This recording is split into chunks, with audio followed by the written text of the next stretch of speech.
రెహమాన్ గారు పీఎం కిసాన్ సమ్మాన్ నిధి అవ్వచ్చు, లేకపోతే ముద్రా యోజన అవ్వచ్చు, ఎన్డీఏ ప్రభుత్వం ప్రతిష్టాత్మకంగా ఈ పథకాలపై ఎక్కువగా గత కరోనా సమయంలో కూడా ముద్రా యోజన చిరు వ్యాపారులకి ఊరట కల్పించాలనే ఉద్దేశంతో వీటిలో ఏమైనా వెసులుబాటు కల్పించే అవకాశాలు ఉన్నాయనుకోవచ్చా? ఏదో నిప్పుల మీద నీళ్లు జల్లినట్టుగా తీసుకొస్తున్నటువంటి అంశాలే తప్ప ప్రజల్ని స్వలంబన దిశగా వాళ్ళ కాళ్లపైన వాళ్ళు నిలబడేటట్టుగా ఆర్థికంగా నిలదొక్కునేటువంటి పథకాలు ఏవి కేంద్ర ప్రభుత్వం చెప్పుకోదగ్గగా అంటే గతంలో యూపీఏ ప్రభుత్వం ఆ, 10 ఏళ్ల పాలనలో కనీసం మేము 3 చేసాము. సమాచార హక్కు చట్టం ఇచ్చాము, అట్లానే ల్యాండ్ అక్విజిషన్ యాక్ట్ తీసుకొచ్చాము, అట్లానే 100 రోజుల పని విధానాలు పని దినాల ఉపాధి హామీ చట్టం పథకం, తీసుకొచ్చాం. ఉపాధి హామీ పథకం. ఉపాధి హామీ అట్లా వాళ్ళు చెప్పుకోవడానికి కనీసం ఒక 2, 3 అన్నా ఉన్నాయి. వీళ్ళు ఏమీ చెప్పుకోవడానికి లేవు. కేవలం ఈ దేశంలో మతం ఆధారంగా లేకపోతే విభజన ఆధారంగా మాత్రమే చూస్తున్నారు. దక్షిణ భారతదేశంలో ఆంధ్రప్రదేశ్ లో కూడా వాళ్ళు భాగస్వామ్యంగా ఉన్నారు తప్ప వాళ్ళు లీడ్ చేసే పరిస్థితిలో లేదు. కాకపోతే ఆ నారా చంద్రబాబు నాయుడు పైన నితీష్ కుమార్ మీద డిపెండ్ అవడం వల్ల నిధులు పోతున్నాయి. సౌత్ ఇండియాలో క్రమంగా బీజేపీ బలహీన పడుతుంది, ప్రజలు గమనిస్తున్నారు. అత్యంత చైతన్యవంతులైనటువంటి రాష్ట్రం నిజానికి భాజపా విముక్త్ ఆ, ఇదిగానే సౌత్ ఇండియా చూడాలి మనం. కేరళలో కానీ లేకపోతే కర్ణాటకలో కానీ తమిళనాడులో కానీ ఆంధ్రప్రదేశ్ లో కానీ తెలంగాణలో కానీ బీజేపీ చెప్పుకోదగ్గ స్థాయిలో లేదు. అయితే ఏదైతే ఉత్తర భారతదేశంలో గతంలో ఏదైతే స్థాయిలో ఉండేనో అక్కడ కూడా పడిపోతున్నటువంటి పరిస్థితి. సంపూర్ణ మెజారిటీ నుంచి అది క్రమంగా తగ్గుతూ 2 పార్టీల మీద ఆధారపడ్డటువంటి దుస్థితిని మనం చూస్తున్నాం. డెఫినెట్ గా ప్రజలు దేశంలో అంతా గమనిస్తున్నారు. ఎంతకాలం ఈ విభజనతోటి లేకపోతే ప్రజల మధ్యలో ఎమోషనల్స్ తీసుకురావడం ద్వారా మనం అధికారాన్ని తిరిగి పొందవచ్చు, పబ్బం గడుపుకోవచ్చు అనేది కరెక్ట్ కాదు. ఈ దేశం శాస్త్ర సాంకేతిక రంగాల్లో అభివృద్ధి చేయాలి, వ్యవసాయ రంగాన్ని పట్టించుకోవాలి. వ్యవసాయ రంగాన్ని కేవలం పిఎం కిసాన్ యోజన అనేది చాలా చిన్న పథకం అండి. ప్రజలు అది కోరుకోవట్లేదు. ప్రజలు కోరుకుంటున్నది ఢిల్లీలో మకాం వేసి రైతులంతా పంజాబ్ హర్యానా రైతులంతా కొట్లాడుతున్నది గిట్టుబాటు ధరల కోసం, సమగ్ర వ్యవసాయ విధానం కోసం. ఇవేవి అమల్లోకి తీసుకురాకుండా ఇప్పటికీ తెలంగాణలో కానివ్వండి మిగతా చోట్ల కానివ్వండి వీళ్ళు ఇస్తున్నటువంటి ధరల్లో వీళ్ళు ఇస్తున్నటువంటి మద్దతు ధరతోటి ఏమీ గిట్టుబాటు లేదండి. అసలు వస్తున్నటువంటి పంటలే తక్కువ, వచ్చిన వాటికి వీళ్ళు వ్యవసాయం అనేది పూర్తి నష్టంలో కూరుకుపోయిందండి. మామూలుగా నష్టాల్లో లేదు. అంటే దేశంలో రైతుల్ని కనీసం రుణ విముక్తి చేద్దాం, ఏవైనా సబ్సిడీలు ఇద్దాం అనేటువంటి పరిస్థితుల్లో కూడా కేంద్రం పూర్తిగా కనపడడం లేదు.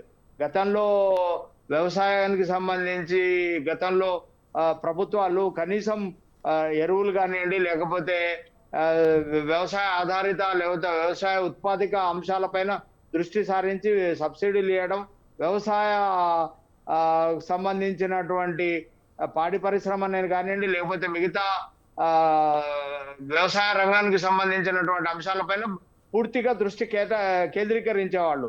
అంటే ఈ సహకార రంగం ఎరువులకి సబ్సిడీ ధరలు, ఎరువులకి తక్కువ రేటుకి ఎరువులు కేటాయించడం, ఇట్లాంటి అంశాలు కూడా కొంచెం రాష్ట్రాలకు ఉపశమనం కలిగించాల్సినటువంటి అవసరం ఉంది. అవునండి, రైతుల్ని అంటే వ్యవసాయ విధానాన్ని సమగ్రంగా పట్టించుకోవాలి, సమగ్ర వ్యవసాయ విధానాన్ని తీసుకురావాలి ఈ దేశంలో. ఈ వ్యవసాయాన్ని అనేది రైతులకు గాలికి వదిలి అంటే వ్యవసాయ శాఖ కూడా ఎక్కడ అంటే పనిచేసేటువంటి పరిస్థితిలో లేదు.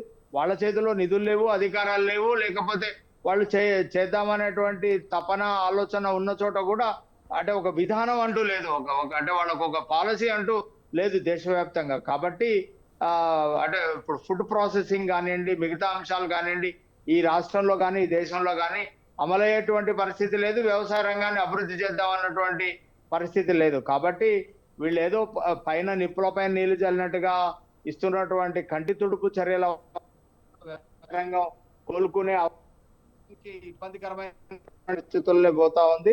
ఇప్పుడు ఏఐ వచ్చిన తర్వాత కూడా సేవారంగం దెబ్బతిన్నటువంటి పరిస్థితే కనపడుతుంది. మనం మొత్తం దేశం ఉత్పాదక రంగాన్ని వ్యవసాయ రంగాన్ని వదిలేసి ఒకవైపు గాలికి వదిలిపెట్టి కేవలం ఐటీ మీద సేవా రంగం మీదనే దేశం ఆధారపడితే ఏదో రోజు మొత్తం ఆర్థిక వ్యవస్థ అనేది వీళ్ళు ఏదైతే అభివృద్ధి చెందిన దేశంగా వెళ్ళాలి 2047 వరకు ఏదైతే అనుకుంటున్నారో ఆ దిశగా వెళ్ళే అవకాశం లేదండి. దేశంలో ఉత్పాదకత పెరగకుండా దేశంలో అంటే పౌరుల తలసరి ఆదాయమే జాతీయ ఆదాయం అండి.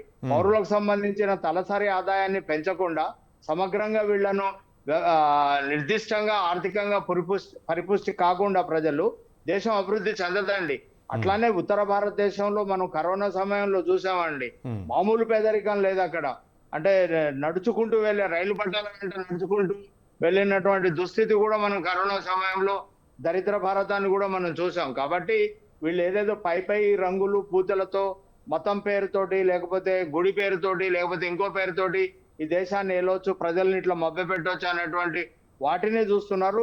లేకపోతే ఒక వర్గానికి సంబంధించినటువంటి హక్కుల్ని కోతేయడం, లేకపోతే ఒక వర్గం పైన ప్రజల్ని రెచ్చగొట్టడం ద్వారా తిరిగి అధికారాన్ని పొందొచ్చు అని చూస్తున్నారే తప్ప దేశాన్ని సమగ్రంగా అభివృద్ధి చేస్తామనేటువంటి ఒక ప్రతిపాదనను తీసుకొని అయితే ముందుకు వెళ్ళడం లేదండి.